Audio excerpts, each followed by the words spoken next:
Tu jettes tout par la fenêtre? Ma sœur Rachel hurlait, arpentant le salon de nos parents comme un animal en cage. L'entreprise, ton avenir, tout ce que papa a construit. Je restais calmement assise sur le canapé en cuir, observant sa performance avec un amusement détaché. Mes parents, Richard et Diana Chin, se tenaient près de la cheminée, leur visage masqué par la déception et la colère. Un voyage sac au dos à travers l'Asie. La voix de mon père était basse mais tranchante. C'est ainsi que tu remercies tout ce que nous t'avons donné. Je m'appelle Julia Chin, et à 28 ans, j'étais sur le point d'apprendre à ma famille la différence entre perception et réalité. La division technologique a besoin de toi, continua Rachel. Tu ne peux pas l'abandonner pour une aventure hippie. J'ai failli éclater de rire. La division technologique dont elle parlait était ma création, un bras de transformation digitale que j'avais bâti au sein de l'entreprise traditionnelle d'import-export de notre famille. En 3 ans, j'avais transformé un simple département de 8 personnes en le secteur le plus rentable de l'entreprise. Mais Rachel, toujours la parfaite aînée, y voyait juste une pièce de l'empire de notre père, un empire qu'elle était déterminée à hériter. J'ai déjà soumis ma démission, dis-je calmement. L'équipe sait quoi faire. Tout est documenté, documenté. La voix de ma mère se brisa. Julia, il ne s'agit pas de documentation, il s'agit de responsabilité, de famille. J'étudiais son visage, la façade soigneusement entretenue d'une mère chinoise traditionnelle, toujours mettant la famille en premier. Si seulement elle savait. Mon vol part demain, dis-je en me levant. J'ai déjà vidé mon appartement. Si tu franchis cette porte, dit mon père, sa voix glaciale. N'attends aucun soutien de notre part, pas de fonds fiduciaires, pas d'action dans l'entreprise, rien. Les yeux de Rachel brillaient de triomphe. Elle avait poussé pour cela. Je le savais. Depuis que j'avais annoncé mes plans de voyage il y a 2 semaines, elle travaillait nos parents, me dépeignant comme irresponsable, ingrate, rebelle. Ce qu'aucun d'eux ne savait, c'est que c'était exactement ce sur quoi je comptais. Je comprends, répondis-je en prenant mon sac. Je vais sortir. En marchant vers ma voiture, j'entendis Rachel me suivre. Tu fais une énorme erreur, cria-t-elle. Tu reviendras en rampant quand ton argent sera épuisé. Je souris, pensant à l'ordinateur portable crypté dans mon sac, au contrat en attente de signature, aux accords que j'avais passés des mois à préparer à travers l'Asie, pendant qu'ils pensaient que je jetais mon avenir pour une crise de la trentaine. J'étais en réalité sur le point de conclure les plus grandes acquisitions technologiques de l'histoire de notre industrie. Mon téléphone vibra alors que je démarrais le moteur. Un message de Mike, mon développeur principal. Tout est en place. L'équipe de Singapour est prête. Parfait. Le voyage sac au dos était en réalité une tournée d'affaires soigneusement orchestrée. Au cours de l'année passée, j'avais identifié 6 startups technologiques prometteuses à travers l'Asie, chacune avec un potentiel révolutionnaire mais en difficulté avec le capital et l'accès au marché. Tout en gérant la division technologique de mes parents, j'avais discrètement noué des relations avec ces entreprises, mis en place des véhicules d'investissement indépendants et préparé ce moment. Mon fonds fiduciaire, je l'avais liquidé il y a des mois, le convertissant en crypto-monnaie et en compte offshore avant que quiconque ne puisse m'arrêter. Les actions dont Rachel était si fière de me voir perdre, je les avais déjà vendues via une société écran que j'avais créée. J'avais tout ce qu'il me fallait pour transformer ces startups en un empire technologique qui ferait passer l'entreprise traditionnelle de ma famille pour une épicerie de quartier. Mais d'abord, je devais les laisser penser qu'ils avaient gagné.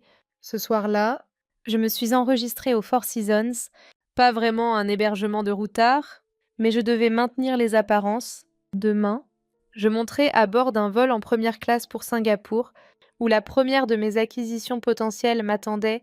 Mon téléphone vibra à nouveau. Un autre message de Mike. Rachel s'installe déjà dans ton bureau. Veux-tu que j'active le protocole ECHO? Le protocole ECHO était notre filet de sécurité, une série d'indices numériques soigneusement conçus qui mènerait Rachel sur une fausse piste alors qu'elle tenterait de prendre le contrôle de ma division. Elle trouverait juste assez d'informations pour penser qu'elle comprenait tout en ne comprenant rien. Fais-le, répondis-je par texto. Et Mike, assure-toi qu'elle trouve le dossier secret. Le dossier secret contenait des mois de rapports fictifs et de codes intentionnellement défectueux, une chasse au trésor numérique qui la tiendrait occupée pendant des semaines pendant que nous exécutions nos véritables plans. J'ai commandé un service d'étage et ouvert mon ordinateur portable, passant en revue les derniers détails pour demain. La première entreprise sur ma liste était une firme d'intelligence artificielle basée à Singapour, développant des algorithmes d'apprentissage automatique révolutionnaires. Leur technologie pouvait transformer tout, du trading financier au diagnostic médical, et ils étaient sévèrement sous-évalués. Mon téléphone s'alluma avec un appel de ma mère.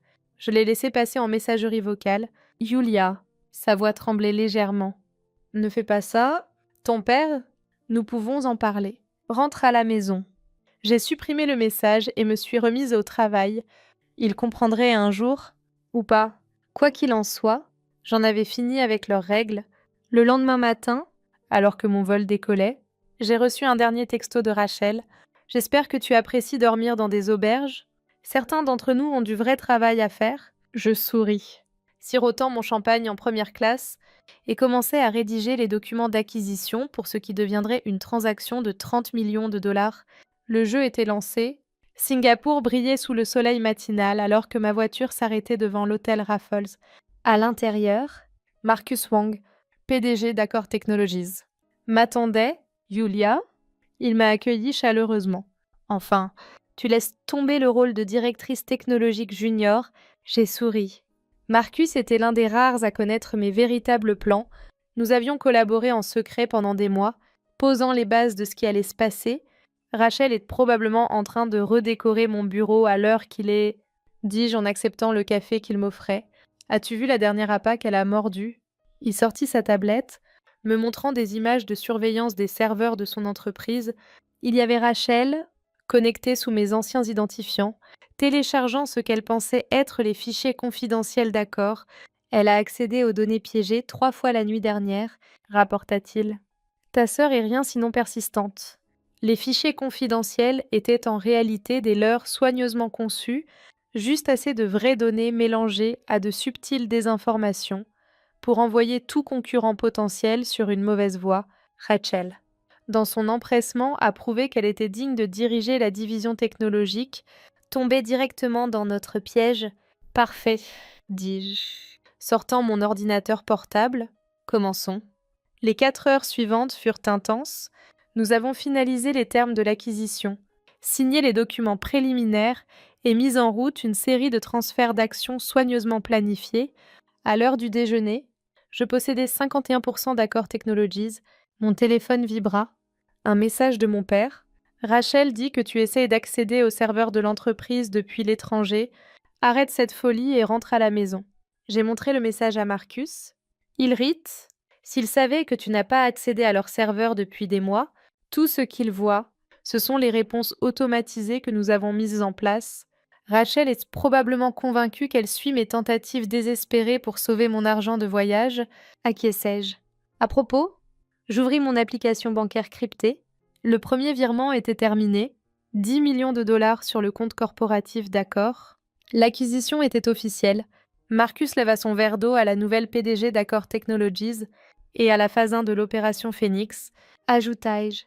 Au cours de la semaine suivante, je me déplaçais à Singapour comme une ombre, rencontrant des leaders technologiques et des investisseurs qui attendaient ce moment.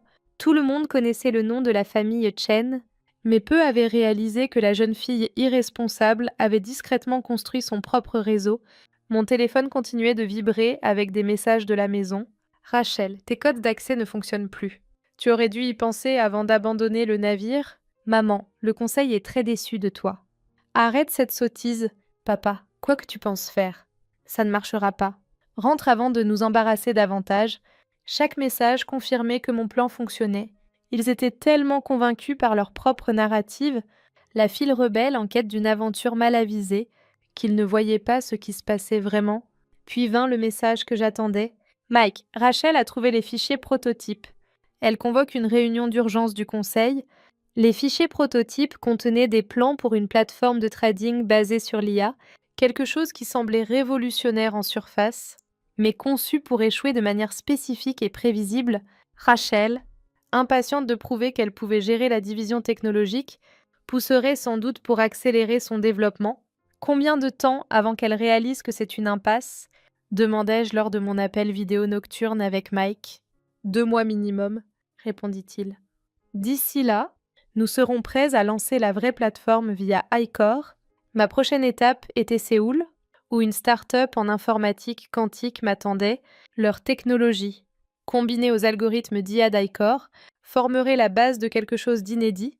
Mais d'abord, je devais maintenir ma couverture. J'ai publié des photos soigneusement sélectionnées sur les réseaux sociaux, moi à des lieux touristiques, prétendant séjourner dans des hôtels bon marché, alors que je travaillais depuis des suites de luxe, jouant parfaitement le rôle de la routarde insouciante. Rachel ne pouvait s'empêcher de commenter: J'espère que tu apprécies dépenser tes économies en nourriture de rue, pendant que certains d'entre nous dirigent une vraie entreprise.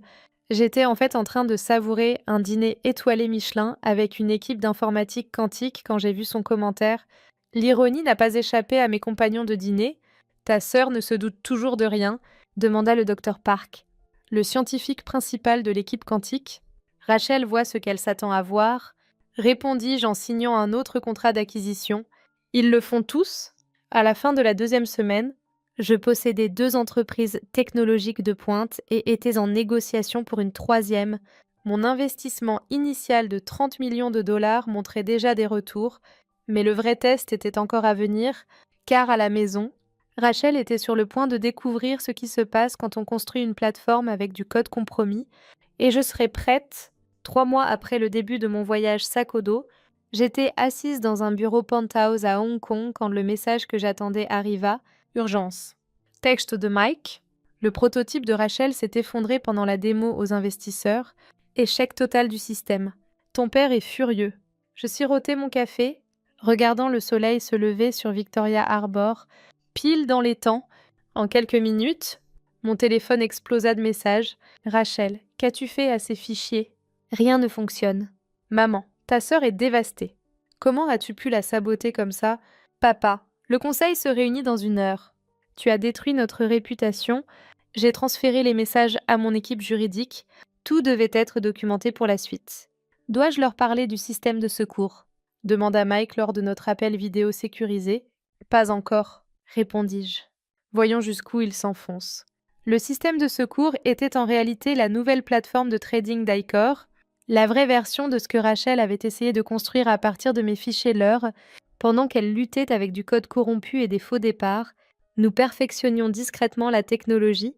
Mon téléphone sonna. Rachel. Pour la première fois en 3 mois, j'ai répondu: Espèce de garce vindicative, grogna-t-elle. Tu as planté ces fichiers, n'est-ce pas? Tu m'as piégé pour que j'échoue. Vraiment? Ma voix restait calme. Ou as-tu simplement supposé que tu pouvais gérer une technologie que tu ne comprenais pas? Le conseil demande un audit complet. Les actions de papa ont chuté de 15% depuis la démo. Es-tu satisfaite maintenant? Je vérifiais mon tableau de bord de trading. Les actions de l'entreprise familiale Chen plongeaient effectivement, ce qui signifiait qu'il était temps pour la phase 3. En fait, Rachel, dis-je. Je suis très satisfaite. Vérifie tes emails. J'ai raccroché et envoyé le communiqué de presse pré-préparé à tous les grands médias financiers d'Asie. Chain Dynamics annonce une plateforme de trading IA révolutionnaire. Sauf que ce n'était pas l'entreprise de notre père qui faisait l'annonce. C'était Chain Tech Solutions, ma nouvelle entreprise, construite à partir des acquisitions que j'avais réalisées pendant mon voyage sac au dos. En quelques heures, l'histoire était partout. La fille prodigue n'avait pas fui. Elle avait construit un empire. En combinant la technologie d'iCore avec l'informatique quantique et 3 autres acquisitions stratégiques, j'avais créé quelque chose d'inédit. Mon téléphone sonna à nouveau. Cette fois, c'était mon père. Qu'as-tu fait? Sa voix était à peine contrôlée. J'ai construit quelque chose à moi, répondis-je. Sans le nom de la famille, sans vos connexions, juste moi, mes compétences et les gens qui ont cru en ma vision. Le conseil veut des réponses. Nos investisseurs sautent du bateau. Ils devraient, dis-je, car dans moins d'1 heure, Chain Tech Solutions entre en bourse et nous proposons de racheter votre division technologique à un prix très généreux, vu ses récentes difficultés. Le silence à l'autre bout de la ligne était assourdissant. Tu as planifié tout ça? Dit-il enfin. Toutes. L'histoire du voyage sac au dos. Les fichiers que Rachel a trouvés, j'ai appris des meilleurs. Papa, tu as toujours dit que les affaires étaient une question de stratégie, de voir 10 coups à l'avance. L'introduction en bourse fut un succès historique. À la fin de la journée, Ma société était valorisée à plus de 500 millions de dollars. L'entreprise familiale Chen, quant à elle, avait perdu près de 40% de sa valeur marchande. Rachel envoya un dernier message. Tu aurais pu me le dire. Comme tu m'as dit que tu avais convaincu papa de me passer pour la promotion l'année dernière, répondis-je. Ou saboter mes propositions originales pour la division technologique. Elle ne répondit pas. Une semaine plus tard, je retournai à Singapour. Cette fois, ouvertement en tant que PDG de l'entreprise technologique la plus en vue d'Asie, les médias adoraient l'histoire. La file qui a transformé un voyage sac au dos en un empire commercial, mes parents finirent par accepter mon offre de racheter leur division technologique. Ils n'avaient pas vraiment le choix. Leurs investisseurs exigeaient des mesures après le désastre du prototype. Rachel, elle quitta l'entreprise. Aux dernières nouvelles, elle essayait de lancer sa propre start-up. Je lui souhaite bonne chance. Elle en aura besoin. Quant à moi, j'ai gardé le sac à dos que j'avais acheté pour mon voyage. Il trône dans mon bureau comme un rappel que parfois, la meilleure façon de gagner n'est pas de combattre l'histoire que les gens racontent sur vous, c'est de les laisser y croire jusqu'au moment parfait pour révéler la vérité. Ma mère me demanda finalement, lors d'un dîner familial tendu des mois plus tard, pourquoi toute cette tromperie? Pourquoi ne pas nous avoir simplement dit tes plans? Je la regardai, puis mon père, puis la chaise vide de Rachel. Parce que vous n'auriez jamais cru que j'en étais capable. Si je l'avais fait, dis-je. Vous deviez me sous-estimer pour me rejeter. C'était la seule façon de construire quelque chose qui soit vraiment à moi. Il ne pouvait pas le contester. Aujourd'hui, Chentech Solutions était valorisé à plus de 2 milliards de dollars. Nous révolutionnons tout. Du trading financier au diagnostic médical, l'entreprise familiale est maintenant une petite filiale de ma société, un fait qui rend toujours Rachel furieuse. Parfois, quand je travaille tard dans mon bureau, je regardais ce sac à dos et je souris. Les meilleurs voyages, j'ai appris, ne sont pas toujours ceux que vous annoncez aux autres, et parfois, la plus grande victoire n'est pas de prouver que les gens ont tort, c'est de les laisser croire qu'ils ont raison jusqu'à ce qu'il soit trop tard pour qu'ils puissent faire quoi que ce soit. Quant aux 30 millions de dollars que j'ai initialement investis, c'est le meilleur argent que j'ai jamais dépensé, non seulement pour le retour sur investissement, mais pour l'expression sur leur visage quand ils ont réalisé que leur fille irresponsable les avait tous surpassés, la meilleure revanche. Après tout, n'est pas seulement le succès, c'est le succès qu'ils n'ont jamais vu venir. Note finale. La famille Chen continue de tenir des dîners hebdomadaires. Ce sont des affaires calmes maintenant, remplies de conversations prudentes et de politesse calculée. Rachel y assiste occasionnellement, mais elle part tôt, incapable de supporter la vue de mon succès. Mes parents sont plus acceptants, ayant finalement réalisé que leur tentative de contrôler mon avenir ne m'a poussé qu'à créer quelque chose de plus grand que ce qu'ils avaient imaginé. Et moi, je gardais ce sac à dos visible dans mon bureau comme un rappel. Parfois, il faut laisser les gens penser que vous êtes perdu pour trouver exactement où vous êtes censé être.